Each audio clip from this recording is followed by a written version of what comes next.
Lakas ng ulan naman.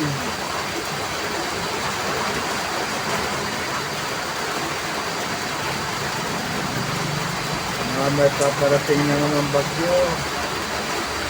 Kaya sobrang lakas ng ulan dito sa amin ngayon.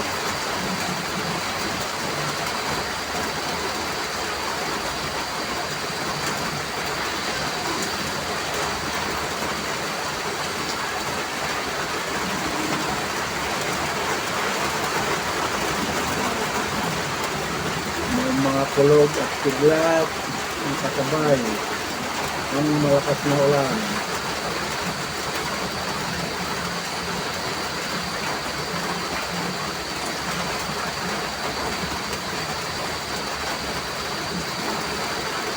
Itipunin na naman ang mga manok.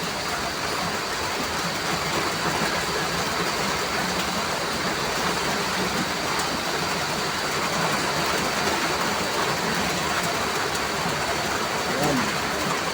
Medyo lumalakas ang hangin para magkakaroon pa ng bagyo. May low pressure area kasi nakikita. Nagpapasok na sa area of responsibility ng ating bansang Pilipinas.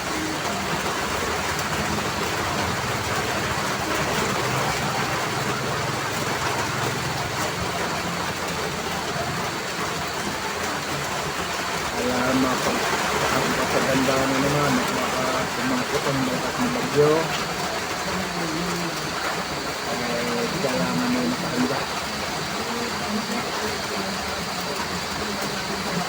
Buti na lamang ito, wala kami doon sa dati naming bahay na pinapasok ng tubig, binabaha, siputik, pinapasok sa loob ng kabahayan. At dito naman ay medyo safe at malayo naman sa ilog. At lumakas ang ulan, hindi kami pinapasok dito ng baha.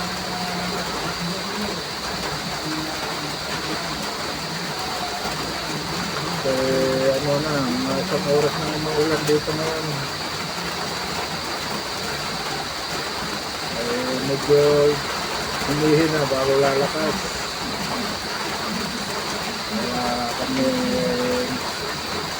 maganda at bago lang mag-brown out. Gusto malimit mag-brown out pag ganitong ulan. At medyo may kasamang malakas na hangin.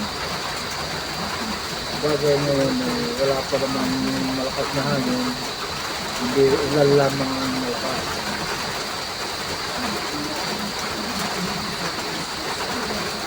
Kaya ang tabayanan kung lalakas pa itong ulan kaya lumakas ang hangin, baka magkaroon ng bagyo.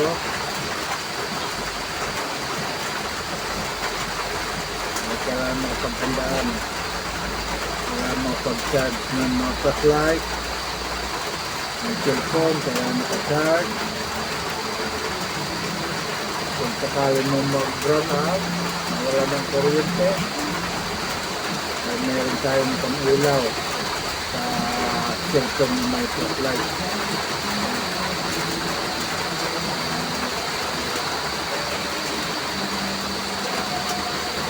Mag-aalas 2 na ng hapon ngayon.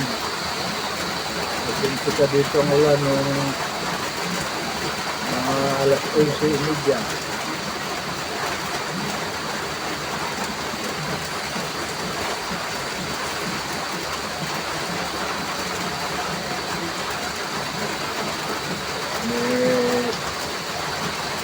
Hinintay namin na baka na lumakas ang ulan at yung hangin. Paghanda. Yan kailangan natin pag ganitong ulan na, kailangan tayong handa. Makakapagod tayo ng mga pagkain. Kung sakali ng tumagal ang ulan, medyo malayo dito ang palengke. Ay din meron tayong may ulam. Noodle. Magpapalakas ang ulan. Maring ito hindi tumila kagad eh. Tuloy-tuloy pang malakas na buhos ng ulan. May pagkulog pa. Sabay ang kudlat. Alam bumubuhos ang malakas ng ulan. Mamaya ako'y papasok na ito. Medyo inaabutan na yung dito ng tiyak ng ulan. Medyo malakas na kasi. Dinig mo naman tulog sa ang pagpasak ng ulan sa bubong ng bahay. Medyo bakit tumagal at dahan-dahan na rin malakas ang ulan.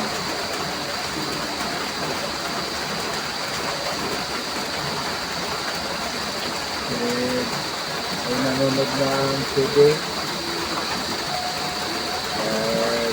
Nag-aabang tayo ng balita.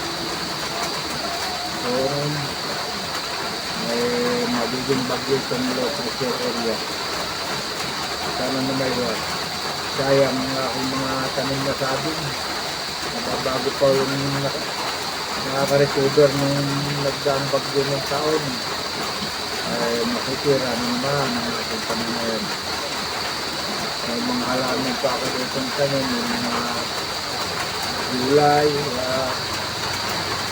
patanim, yung mga okra. Ay makikira na naman yung aking punong avocado. Marami ko ng bundong. Ay baka malaglagan pag magbagyo. So, hindi pa masyado nagulang.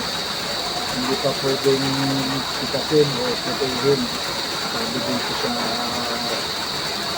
Candelaria. Hindi pa pwedeng putihin. Kulang pa sa gulang ng bunga ng avocado.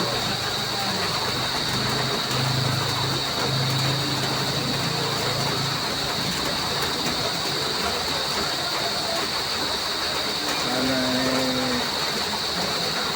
lumakas ang ulan ito.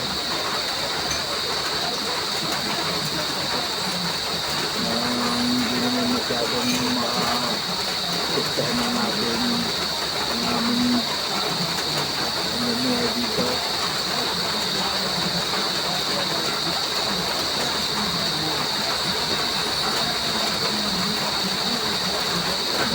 Tayo ng mga kulblag. Ibig sabihin talagang wakas na ang ulan. Nagising na ang mga kulblag eh. Nagising na mga kulblag. Kaya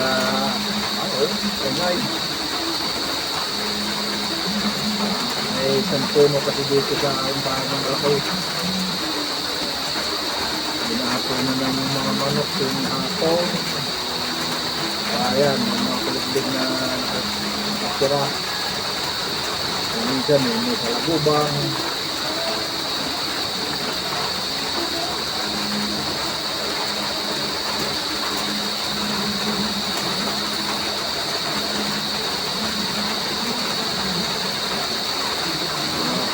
Papalakas na lang ang buhos ng ulan. Wala na makapasok na kasi unti-unti nang nababasa rin ang pinatatayuan at lumakasrap ang ulan patuloy ang paglakas ng ulan.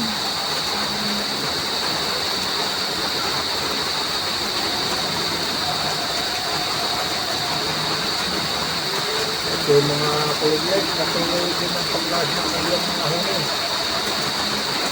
Ibig sabihin sila ay nababasa na sa kanilang pinahatungan. Ganyan ang mga kulaglag pag nababasa ang ulan, maiingay. Hanggang dito naman muna. At papasok na at babasa na. Alam natin sa ulit. Kung hindi pa magaling ang aking